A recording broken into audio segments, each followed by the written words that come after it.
오늘 함께 나누실 하나님 말씀은 마태복음 9장 18절로 26절입니다.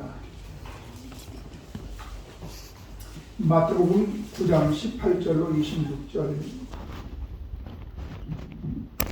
예수께서 이 말씀을 하실 때에 한 관리가 와서 절하며 이르되 내 딸이 방금 죽었사오나 오셔서 그 몸에 손을 얹어 주소서. 그러면 살아나겠나이다 하니 12해 동안이나 천루증으로 앓는 여자가 예수의 뒤로 와서 그 겉옷가를 만지니 이는 제 마음에 그 겉옷만 만져도 구원을 받겠다 하니라. 예수께서 돌이켜 그를 보시며 이르시되 딸아 안심하라 내 믿음이 너를 구원하였다 하시니 여자가 그 즉시 구원을 받으니라. 예수께서 그 관리의 집에 가사 피 입은 자들과 떠드는 무리를 보시고 이르시되 물러가라 이 소녀가 죽은 것이 아니라 산다 하시니 그들이 비웃더라. 무리를 내보낸 이에 예수께서 들어가사 소녀의 손을 잡으시매 일어나는지라. 같이 읽습니다. 그 손이 그 온 땅에 퍼지더라. 할렐루야. 아멘. 우리가 보통 복음서에 이게 신약 성경을 열면 마태복음이 먼저 나오니까 마태복음이 제일 먼저 쓰여지지 않았나 이렇게 생각할 수 있습니다. 사실 복음서는 후에 쓰여져 있고 갈라디아서 바울 서신이 먼저 기록이 됩니다. 왜 그랬을까?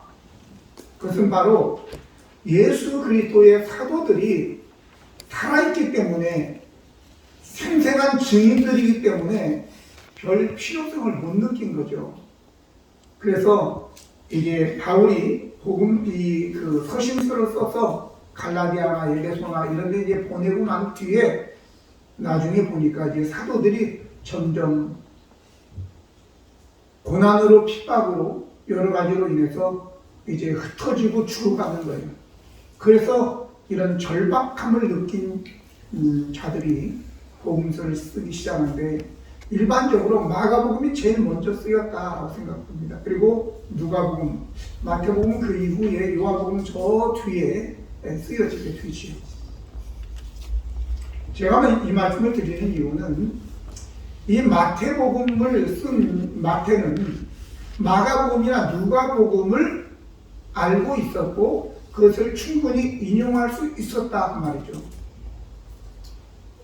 그런데 마가복음 5장 21절로 43절까지 22절이 기록되어 있고 이 사건에 대해서 누가복음은 8장 40절에서 56절까지 17절을 할애를 했는데 오늘 본문은 9절이란 말이죠. 그리고 다른 복음서에 나오는 분명히 회당장 야이로라고 이름까지 나왔는데 본문에는 그냥 관원이라고만 소개하고 얘기를 안 합니다. 일부러 제가 꼭 야이로를 끌어다가 거기서 얘기해야 되겠느냐.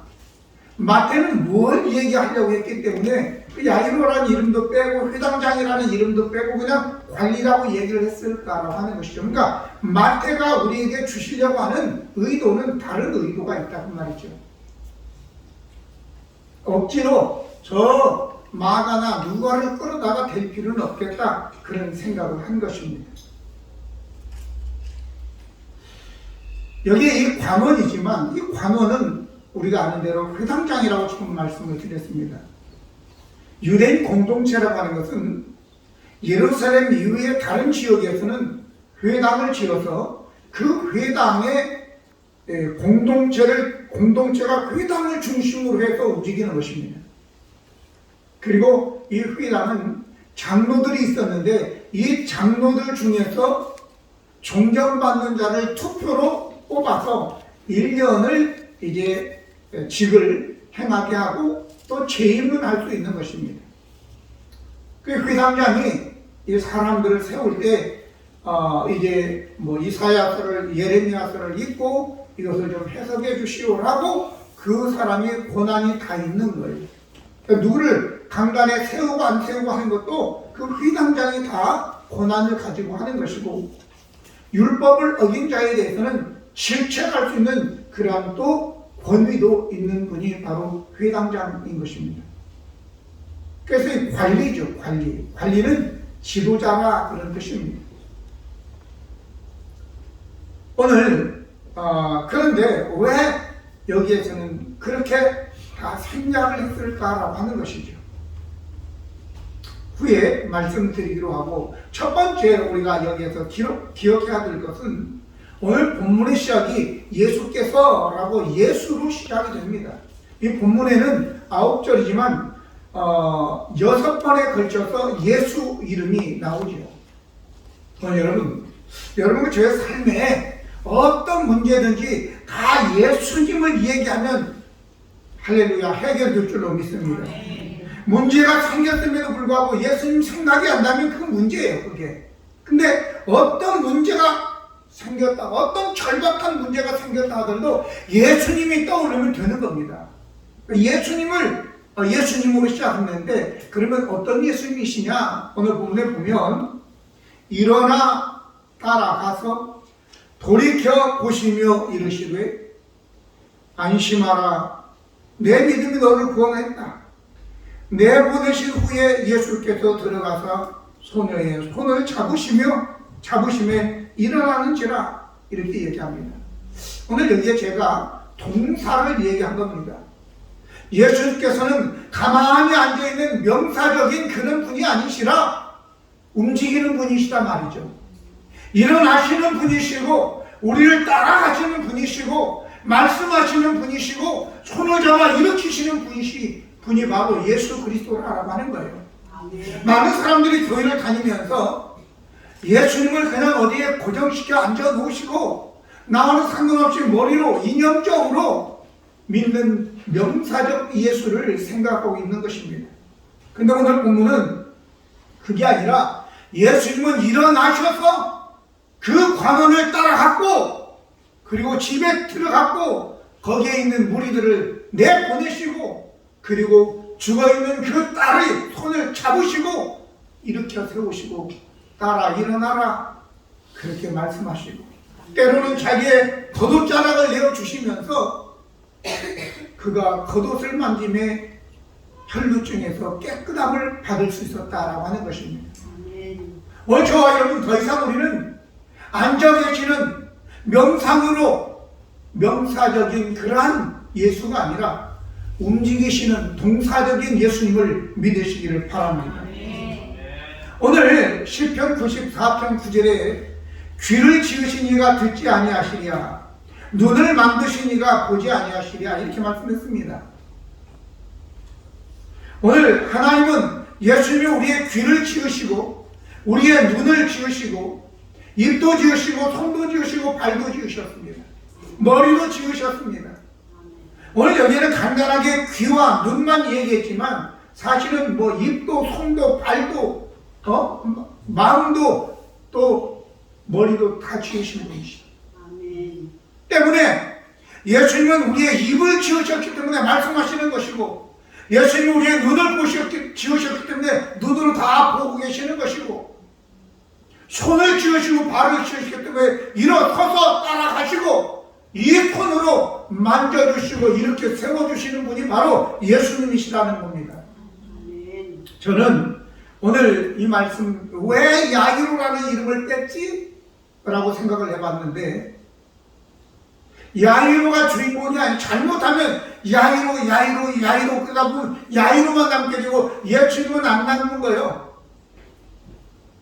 그래서 예수님의 이름을 많이 6번씩이나 언급하면서 야이로라는 이름도 빼고 그 뒤에서 예수님의 옷깃을 만든 그 여인의 이름도 집어넣지 않고 바로 예수가 주인공이다 라고 하는 것이 먼저이고, 두 번째는 왜 야이로를 뺐나? 바로 그 자리에 저와 여러분이 들어가야 되기 때문에 그런 거예요. 야이로가 아니라 바로 여기 앉아계신 여러분의 이름이 그곳에 들어가서, 이제 예수님은 야이로의 딸을 고쳐준 것이 아니라, 야이로의 딸을 살리는 것이 아니라 바로 오셔서 여러분의 문제를 해결해 주시러 오셨다. 그래서 야일의 이름을 떼지 않았나, 이렇게 제가 확대 해석을 한 거죠. 맞습니다. 그때만 예수님이 아니라 지금도 그 예수님은 어제나 오늘이나 영원토록 동일하신 분이십니다.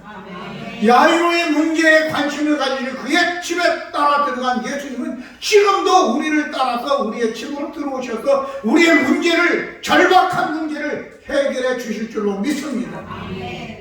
그래서 야이로의 이름을 뺐다, 이렇게 저는 보는 것입니다. 그래서 손을 주신 예수님께서 이 손으로 우리를 쓰다듬으시고 절망에 들어 누워있는 우리의 손을 잡아 죽어서 삶이 다 그냥 끝난 것 같은데 이 손을 잡아 일으키시면서 일어나라! 그럼 우리는 일어날 수 있는 것입니다. 그 예수님의 손을 우리가 잡아야 됩니다. 손 내밀어 주를 만져라. 주가 지나신다. 지금도 지나가고 계시는 줄로 믿습니다. 그 예수님을 믿음으로 우리는 그 예수님의 손을 붙잡아야 됩니다. 그러면 예수님께서 우리 손을 잡아 일으켜 주시는 것입니다. 죽었다 하더라도 절망적이도 예수님을 잡아 일으키시면 일어나게 되는 것입니다. 오늘 이제 예수님께서 우리에게 원하시는 것, 예수님은 아무의 집이나 들어가지 않습니다. 예수님은 아무나 고치시는 것도 아니고 아무나 살리는 것도 아니에요.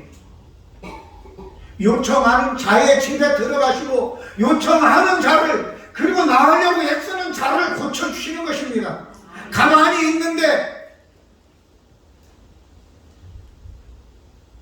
7년의 기근 속에서 오직 사렙과 과부만 하나님으로부터 음식을 공급받게 되고 수많은 문둥병자가 있었는데 구약에 오직 아람 사람 나만 장군만 고침을 받았다, 이렇게 성경은 얘기하고 있는 것입니다. 주님께 나오게 될 때, 주님을 우리 집에 초청할 때 우리 주님이 비로소 일어나 따라가시고 손을 잡아 일으켜 주시고 역사해 주시는 줄로 믿습니다.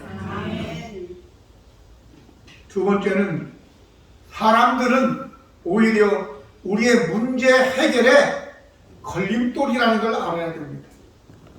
오늘 23절 24절 보면 예수께서 그 관리의 집에 가사 피리 부는 자들과 떠드는 무리를 보시고 이르시되 물러가라, 이 소녀가 죽은 것이 아니라 잔다 하시니 그들이 비웃더라, 그렇게 얘기합니다. 예수님, 우리가 어떤 일이 있을 때 자신을 바라보기를 원하시죠. 성경은 말씀하지 않았습니까? 너 중에 고난당하는 자가 있느냐? 기도할 것이오, 이렇게 말씀합니다. 또 뿐만 아니라 좀 더 나가면 야고보 5장 13절 16절 보니까 너 중에 병든 자가 있느냐? 그는 교회의 장로들을 청할 것이고 그들은 주의 이름으로 기름을 바르며 그를 위하여 기도할지니라. 믿음의 기도는 병든 자를 구원하리니 주께서 그를 일으키시리라. 혹시 죄를 범하였을지라도 사심을 받으리라. 그러므로 너희 죄를 서로 고백하며 병이 낫기를 위하여 서로 기도하라. 의인의 간구는 역사하는 힘이 큼이니라. 이 며칠 속에 기도하라, 기도가 계속 반복되어지는 것은 바로 우리가 고난 중에 있을 때 기도를 통해서 예수님을 내 문제로 초대하는 겁니다. 원한 거잖아요. 기도하라고, 기도. 그러면 예수님이 일어나셔서 걸어오시고 우리의 가정으로, 우리의 문제 속으로 오셔서 손을 내미시고 우리를 잡아 일으켜 주실 줄로 믿습니다. 기도하라고요. 간단한 거예요. 기도하는 거예요. 그냥 기도. 그런데 오늘 여기에 이 사람들은, 여러분, 일반적으로 주위에 있는 이웃들은요, 그냥 평범할 때는 이웃인데 내가 어떤 문제가 빠졌을 때는 이웃이 아니에요. 내가 그 사람에게 찾아가서 뭘 좀 도움의 손길을 달라고 하면요, 비웃습니다. 형제 자매 한번 해보세요, 여러분들. 내가 지금 어려우니까 1,000만 원만 좀, 언니 1,000만 원만 빌려줄 수 있어? 너는 권사가 돼가지고 그렇게 열심히 교회를 위해서 하더니 돈 1,000만 원이 없어서 나한테 왔냐? 나도 없어! 아니 그 소리를 말든지 안 주려면.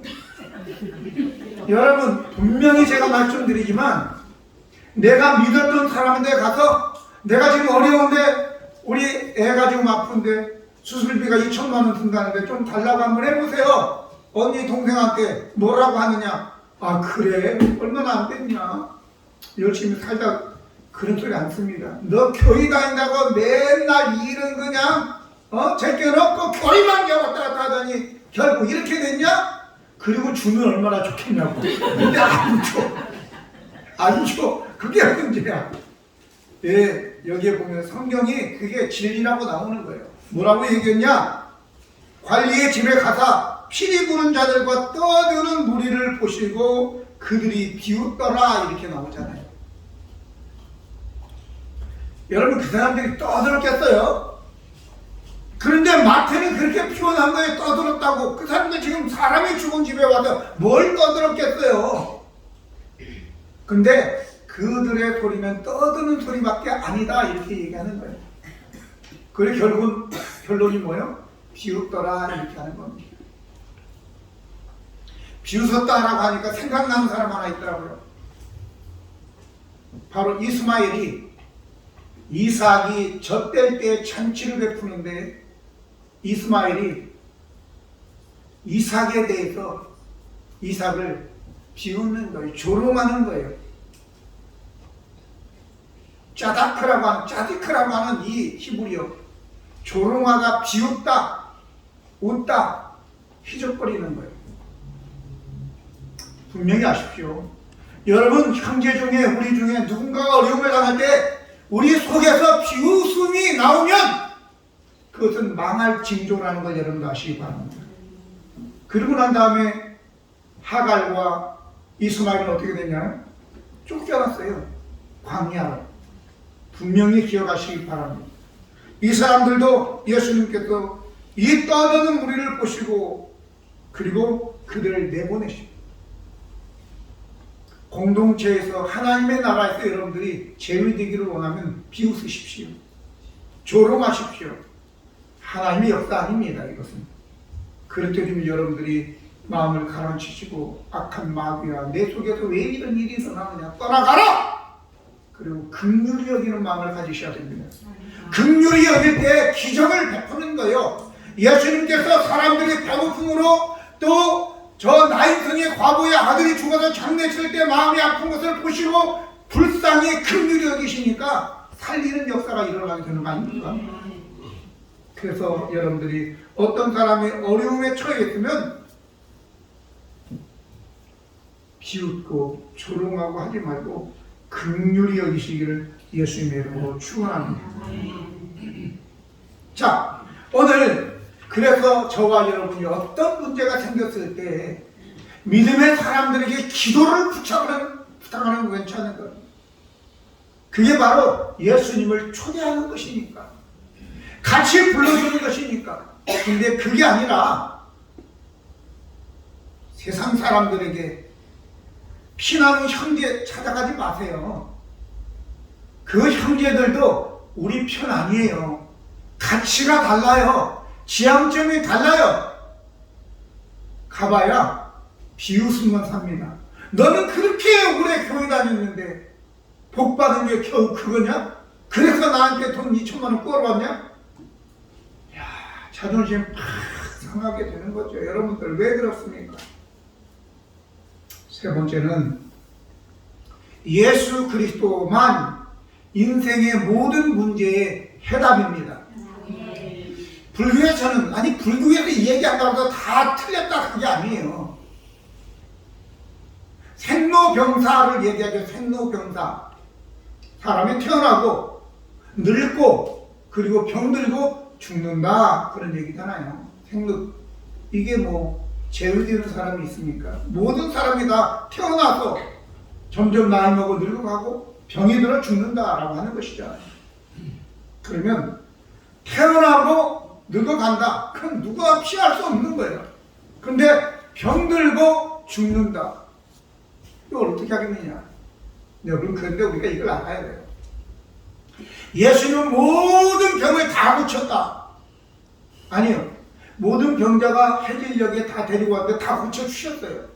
근데 아문 사람들은, 그리고 죽은 자를 다 살렸냐? 예, 예수님께 부탁한 죽은 자는 다 살려줬어요. 그런데 예수님께서 다 살려준 거 아니잖아요. 한번 이렇게 물어보겠습니다. 그때 12년 동안 혈루병 걸려서 돈도 다 쓰고 많은 의사에게 고난받았던 그 여인이 예수님의 겉옷자락을 만지고 지금 치유를 받았어. 지금 노원구에 살고 있잖아요, 서울에. 응? 미소야, 그 할머니 노원구에 살고 계신다고. 그러면 이 관원의 딸, 12살 먹은 딸이 죽었는데 살아났어. 지금 불당동에 살고 있잖아요. 그렇죠? 여러분, 여기에서 우리에게 주시는 의미가 뭐냐? 그분들 다 죽었어요, 이미. 그렇죠? 예수님이 살렸어도 죽었다고. 예수님이 만져도 고침받는데 또 죽었다고. 뭘 얘기하려고 하느냐? 그걸 놓치면 안 되는 거예요. 예수님 우리의 병을 고치시는 분이시고 예수님은 죽은 자도 살리시는 분이, 그게 문제가 아니라니까요. 그게 오늘 성경이 우리에게 주시는 것은 그것이 아니야. 그럼 뭘 문제인가? 마지막 26절에 보니까 그 소문이 그 온 땅에 퍼지더라. 그 소문이 그 온 땅에 퍼졌다. 이거 뭔데? 바로 죽은 자도 살리는 분. 이 세상의 의원들은 절대 성도되지 못하고 오히려 돈만 다 허비하고 더 심해진 그 병을, 그러니까 불가능한 불치병을 예수님은 고치셨다. 그게 뭐냐? 예수님이 하나님이시다. 예수님이 메시아다. 그리스도다. 이걸 지금 이야기하는 겁니다. 아멘. 그래서 예수님 우리가 믿어야지만이 영생 얻는다. 이걸 얘기하는 거예요. 병 고치면 그럼 그 병이 뭐 100년을 가요, 1000년을 가요. 그 건강이 또 아프고 또 죽게 되어 있어요. 언젠가는. 그게 문제가 아니라 그 중에 이분이 메시아구나, 이분 믿으면 구원 받는 거다, 이걸 알아야지만이 진짜 아는 거예요. 할렐루야. 베드로에게 예수님께서 제자들에게 나타나셔서 얘들아 뭘 좀 잡은 게 있느냐 새벽에 와서 물어보니까 주여 밤새도록 그물을 던졌는데 한 마리도 못 잡았습니다. 그래? 그러면 나도 저 깊은데 오른쪽으로 던져라 라고 하니까 그물에 그냥 찢어질 정도로 고기가 많았는데 베드로는 그때 딱 알고 겉옷을 입고 뛰어내리면서 주여 나를 떠나소서 나는 죄인입니다 그랬다고. 우와 이거 팔아가지고 뭐하지? 우리 딸 태블릿 PC 사줄까? 그렇게 하지 않았다고요. 빨리 그분이 어떤 분인지, 자기들은 이 바다에서 이 갈릴리에서 몸이 굵은 사람이에요. 그런데 예수님 그냥 한마디에, 그러면 고기가 거기 많이 있었던 거예요? 예수님께서 고기를 거기다 몰아넣은 거예요? 뭐예요? 안 생각해 봤어요? 예수님께서 고기를 그리 가라 그랬어요. 우리 하야가 어느 날 이게 다니엘을 사자굴 속에 집어넣으니까 우리 손녀딸 그 사자들이 다니엘을 핥았어요. 아니 잡아먹어야 되는데 핥았다고. 그러니까 왜 사자들이 안 잡아먹고 핥았냐 그러니까 하나님께서 핥아라. 맞아요. 하나님이 사자들한테 핥아라 그러니까 다니엘을 안 잡아먹고 핥은 거예요. 예수님께서 고기가 많은 데를 알고 가라고 한 것이 아니라 고기를 다 몰아 넣은 거죠. 할렐루야. 주님이 하셨다. 거기에서 뭘 알았다고요? 바로 예수님이 메시아다, 그리스도다, 우리의 구원자다, 이걸 알아라 그런 얘기예요. 할렐루야. 오늘 이 말씀을 들으면서도 그걸 모르면 지금 헛것 듣는 거예요. 필요 없어요. 여러분, 예수님은 우리의 질병의 문제, 근본적 문제를 얘기하는 거예요. 우리의 죽음의 문제 해결하시는 진정한 그리스도, 진정한 구원자라는 것을 여러분들이 기억하시기를 바랍니다. 오늘 이제 실질적 문제에 있어서 오늘 주제인데, 일어나 따라가시매 라는 말씀입니다. 19절 보니까 예수께서 일어나 따라가심에 제자들도 가더니 라고 하는 것이에요. 간단한 말씀 같지만 여러분 이게 얼마나 중요한 말씀인지 아시겠습니까? 내가 문제를 좀 도와주세요. 제가 이제 목표를 하면서 제일 문제가 뭐냐면 우리 교우들 중에 어떤 분이 이제 아버지나 어머니가 이제 돌아가셨을 때 장례를 치는데 참 이게 문제예요.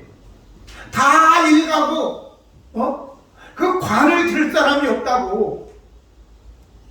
6명이 안 돼. 남자들. 그래서 여자 권사들 보고 들으라고 할 수도 없고. 그게 문제야. 그러다 가끔은 우리 후배 목사님들 와서 좀 도와달라고. 그 목사들이 와서 이걸 또 들고 그러기도 합니다. 품앗이 하는 거예요. 나도 들어주고. 일어나서 따라간다는 거, 이건 중요합니다. 예수님께서는 그냥 밥 먹으러, 냉면 먹으러 갑시다. 그때만 따라오는 게 아니라 우리가 곤란에 처해 있을 때 예수님 이런 문제가 생겼어요. 좀 함께 가셔서 내 딸이 지금 다 죽었는데 손을 좀 얹어주세요 라고 했을 때 다른 사람들은 그 정도 위치, 그 정도 능력이면 야 네 딸 데려와 이렇게 하겠지. 예수님께서 벌떡 일어나셔서 그 관원을 따라갔다고요. 우리의 문제 속으로 예수님을 언제든지 예수님 일어나셔서 예수님 우리 집에 좀 오셔서 이 문제를 좀 해결해 주십시오. 기도로 초청하시기 바랍니다. 다시 말씀드리지만 예수님은 행동하시는, 움직이시는 우리 예수님이시라는 것입니다. 그래서 예수님께서 이제 일어나셔서 그를 따라가시고 그리고 그 집에 들어가셔서 그리고 거기에 있는 그 떠드는 사람들, 비웃는 사람들 내쫓으시고 그리고 그 딸의 손을 잡아 이렇게 세워주신 것입니다. 저는 이 말씀을 통해서 이걸 생각했습니다. 내 딸이 지금 죽었어요. 이거 엄청난 문제죠.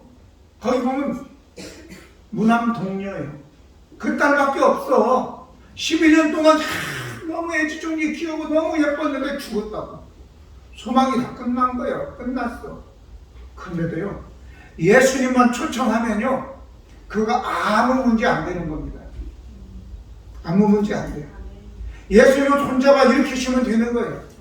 뭐라고 얘기합니까? 죽은 게 아니라 잔다! 했어요. 여러분, 여기 놀라운 비밀이 있습니다. 우리가 생각하는 죽은 것 같지만 예수님이 오시면 그 자는 거예요. 깨우면 되는 거예요. 할렐루야. 12년 동안 고통을 받았지만 그것은 예수님의 옷깃 하나만 잡으면 끝나는 문제라고.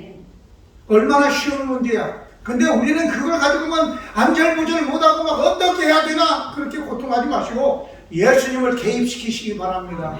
기도로 예수님 오세요. 그러면 아무 문제 없네. 자는 거 깨우는 거나 마찬가지네. 아무 문제 없네. 옷깃 하나만 스치면 되네. 이렇게 문제가 가볍게 해결될 수 있다 그 말이죠. 너무 무겁게 생각하니까 저녁에 잠도 못 자고 그렇게 되는 겁니다.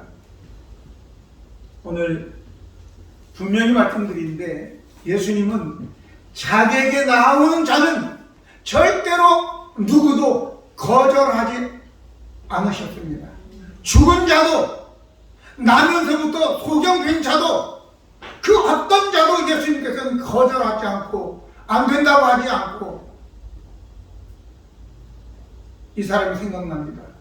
가나안 여인 하나가 딸이 귀신 들려서 고통하니까 예수님께 나와서 내 딸을 좀 고통에서 풀어주십니까?